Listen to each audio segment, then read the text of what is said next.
नमस्कार, माझे नाव गोहिल किशोर गुप्ते. इयत्ता 6वी मध्ये शिकत आहे. माझ्या शाळेचे नाव जिल्हा परिषद माध्यमिक शाळा पाटकरे तालुका सुरगाव जिल्हा हिंगोली. या पुस्तकाचे नाव आहे गावातल्या शिक्षणाची गोष्ट. या पुस्तकाचे लेखक आहेत सुनीता लांडे. या पुस्तकाची किंमत आहे 130 रुपये आणि आमच्या शाळेमध्ये एक पुस्तकाची ग्रंथालय निघले, मी तिथूनच घेतलेला आहे. हे पुस्तक खूप छान आहे. या पुस्तकामध्ये 2 गोष्टी आहेत, तर त्याच्यामध्ये मी तुम्हाला एक गोष्ट सांगणार आहे. सुषमा एका लहानशा गावातील राहणारी मुलगी. तिच्या गावात 7वी पर्यंत शाळा होती. 8वी मध्ये तिला बाहेर गावी शाळेत प्रवेश घ्यावा लागला होता. तर तिला 2 मैत्रिणी सुद्धा होत्या. तिच्या एका मैत्रिणीचे नाव होते कंचन, तर दुसऱ्या मैत्रिणीचे नाव होते सुभा. त्या तिघी मैत्रिणी खूप छान होत्या आणि त्या खूप एकत्रच खेळत राहायच्या. त्या मोठ्या गावामध्ये त्यांना 2 ते 3 बसायची ये-जा होत असे. तर त्या रोज सोबत जायच्या, सोबत घरी यायच्या. एके दिवशी सकाळी त्या शाळेत जाताना त्यांना सुभा म्हणाली, चला आपण दोघे तिघी आपण मस्त हे खाऊ देवीच्या घरात गेला. आणि मग परत शाळेतून घरी येत असताना त्या घरी आल्याच्या नंतर मग खूप उशीर झाला होता. तर त्यांची आई वडील त्यांना खूप कल्पना करत होते. तर मग त्या सकाळी कंचन खूप रडत होती. मग त्या सकाळी शाळेत आल्याच्या नंतर त्या तिघी सोबत येत होत्या. त्या बसमध्ये येत असताना त्या रोज तिघी खूप खेळायच्या. त्या सुट्टीच्या दिवशी मध्ये त्या तिघी मैत्रिणी खूप मजा करायच्या. कधी कंचनच्या घरी जायच्या, तर कधी सुषमाच्या घरी जायच्या. तिघी मैत्रिणी खूप छान होत्या आणि त्या रोज शाळेमध्ये जायच्या. त्यांना एके दिवशी त्या शाळेत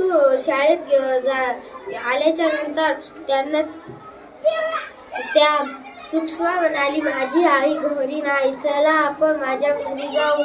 तर मग त्या कंचन आणि सुषमा सोबत तिच्या घरी गेल्या. सुषमाने त्या तिघींनीही सुषमाने त्या दोघींना पाणी दिले आणि त्या तिघी अभ्यास करत बसल्या. अभ्यास केल्याच्या नंतर त्या सुभा आणि कंचन म्हणाल्या, चला आता मी येते. मग त्या दोघी घरी गेल्या. सुषमाची मम्मी आली आणि मग सुषमा म्हणाली, आई आज शाळेत खूप मजा आली. आमच्या शाळेत खूप मस्त कबड्डी खेळ घेतला आणि त्याच्यामध्ये माझा नंबर आला आणि माझ्या मैत्रिणीचा सुद्धा आला. मग आम्ही तिघींनी खूप मजा केली. आम्हाला सरनी ट्रॉफी सुद्धा दिली. तर मग त्या तिघी मग खूप खुश आम्ही तिघी खूप खुश झालो होतो. तर मग आम्ही तिघींनी पैसे जमा केले आणि खूप मस्त पार्टी केली आणि बाकी मुलांना सुद्धा दिली. मग त्या तिघी घरी आल्या आणि आम्ही घरी आल्याच्या नंतर तू घरी नव्हती आई, तर मग आम्ही पार्टी केली. मग त्या सुभा आणि त्या घरी गेल्या. तर मग सुषमा आई म्हणाली, जर सुषमा आता खूप रात्र झाली आहे, आपण सुषमा आणि त्या झोपल्या आणि सकाळी उठून सुषमाला सुट्टी सुषमाची आई म्हणाली, सुषमा चल उठ लवकर, तुला शाळेत जायचं नाही का? तर सुषमा म्हणाली, आई आज आम्हाला सुट्टी आहे, कारण आज नाही का होळी आहे, म्हणून आज आम्हाला सुट्टी दिलेली आहे. तर मग होळीच्या दिवशी सुषमा तिकडे एकलीच राहत होती, म्हणून सुषमाने तिच्या मैत्रिणीला सुद्धा बोलवले होते. मग सुषमाच्या मैत्रिणी सुद्धा आल्या आणि त्यांनी खूप मस्त होळी खेळली. मग सुषमाने त्यांना जेवायला सुद्धा दिले. होळी खेळून झाल्याच्या नंतर सुषमाच्या दोन्ही मैत्रिणी घरी गेल्या आणि घरी गेल्याच्या नंतर त्यांनी त्या सुषमाने तिच्या आई बाबासोबत सुद्धा होळी खेळली. मग आई बाबा आणि सुषमा यांनी खूप वेळ होळी खेळली आणि मग ते पण सुद्धा घरी गेले. सुषमा म्हणाली, आई चल मी एकदा फ्रेश होऊन येते. मग सुषमा फ्रेश व्हायला गेली.